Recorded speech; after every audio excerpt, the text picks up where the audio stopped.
I am going to start doing daily insights based off of my meditation and what comes to me and what Spirit wants me to share and enlightens me on in my own journey. So that's why I'm doing this specific video. So, what came to me is the idea of reprogramming almost, but I don't like the word reprogramming just because it's like putting something else in the place of what was there in the past. And so I'm going to go into an explanation before I just jump in and go in the wrong direction. Okay. So basically, what one of the shaman trainings and beliefs are is that rewiring the mind to be open and present has to do a lot with turning off the brain. So the brain, just to protect us, it loops, it goes over and over through the same thoughts. And basically what happens next is the same day after the same situation day after day. I apologize. I have so much going on in my mind that it's hard to spit it all out. All right, let's start all over. So basically what happens is our brains loop, and the thoughts that go on in our brain from morning to night, we wake up on the same side of the bed. We see the same things. Our minds go to the same place. We check our social media, our emails. We get ourselves back into the place that we were in when we went to bed. And then it just keeps reoccurring. And then people don't understand why things don't improve, or they feel stagnant, and then their energy starts to get very anxious because they feel stuck and stagnant, like they're not going forward, right? So the examples I'm going to give will make this all make sense. Okay. So for example, there's a couple that is in Japan, I believe, and they started to see early signs of Alzheimer's. So what they did is they built a house that really looks like a gymnasium almost, bright colors, a lot of sensory things going on with the ground not being even. It has a lot of like stairs or just waves, or the walls are like Lego, there's texture. So what happened is they built this home, and because they have to be aware of their surroundings and they can't just autopilot through their day, their brains have actually registered to have a lot more activity and are now stronger than their brains are stronger than they were before they built this home. So what does that mean? It means that when we are on autopilot, when we are at our most, I don't want to use the word lazy, but kinda, when we're not trying, when we're not making that effort, our brain will just go into what it's used to for survival purposes. Obviously, it really doesn't want to do too much work if it doesn't have to. Here's the thing, is when we have the same things reoccur, we run into the same relationships, the same personalities, the same friendships, the same interaction with our children especially, it's because we're just going with the same repetitive motions, right? So something that I realized in my travels is that they don't have any rules on the road. They don't have sidewalks. They don't have streetlights. They don't have speed limits.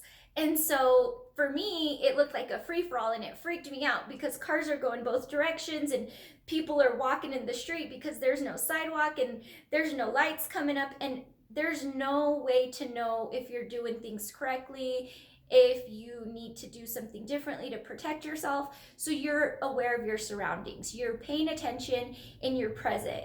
And from my American programmed mind going into these environments, I'm like, holy shit, I'm worn out. And all we did was, drive somewhere, but obviously the roads aren't as predictable as ours are. So you got to be aware of your surroundings. And because we have to be aware of our surroundings, we're getting information, we're feeling whole and we're appreciating things in a much different way. We have a purpose because we belong in that moment. And so the idea of when I reach this goal, then I'll be happy, or once this happens, that'll bring me happiness.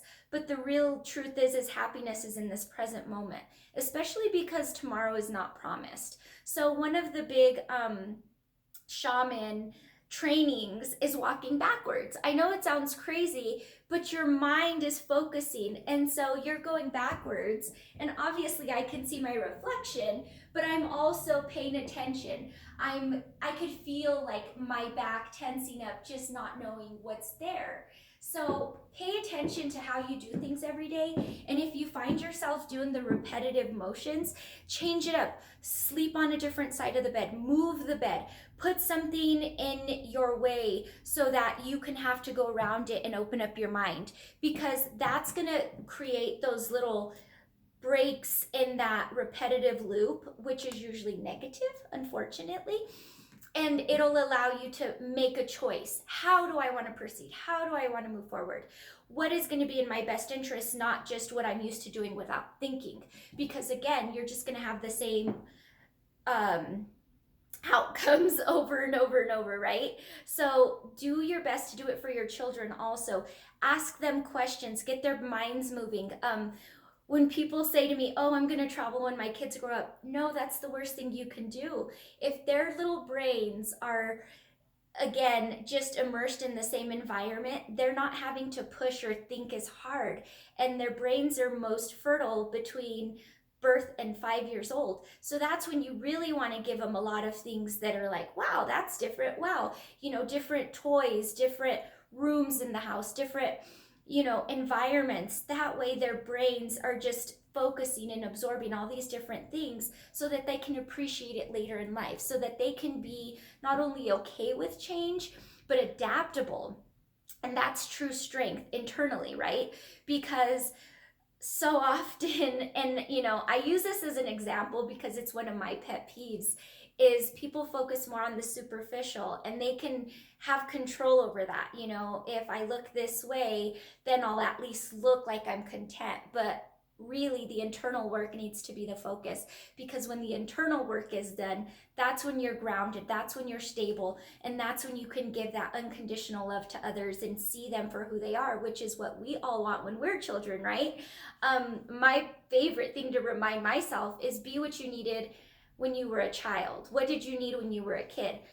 I just needed someone to see me for me. I didn't have anything to offer. I didn't look the way, a little girl should look, with the perfect hairdo and the little dress. And I didn't look that way. So I wanted someone to have a discussion with me so that they could see what was inside of me, my thoughts, my energy. And we do that for each other when we have that in ourselves. So that's what I want you to focus on, is be present. And I know we've talked about meditation. That's another way to cut that loop and then come back and then decide what happens next. And you come out of it with this energy and this excitement because you get to, not you have to, you get to. And that's what I want us all to reach at some point soon, is I get to do this, and then you're in alignment, and then it's like a straight shot, like a razor. No more confusion, no more tornado where you don't know what's going on. It's simply get to the point. This is where I'm supposed to be. Nothing's gonna stop me. And you're in it. You're realizing like, oh my God, this is happening. This is real.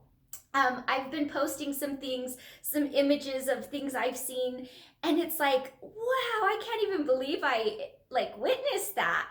And so it's neat to have those images to share with others. And it's all natural beauty. It's just these gifts from Mother Nature that I witness because I'm paying attention, because it's something out of my ordinary environment that I no longer even pay attention to, because it just drowns out, and then my mind again replays some stupid shit, which has to stop, right? But this is how you get that to happen. So I hope this helps, and I will see you tomorrow.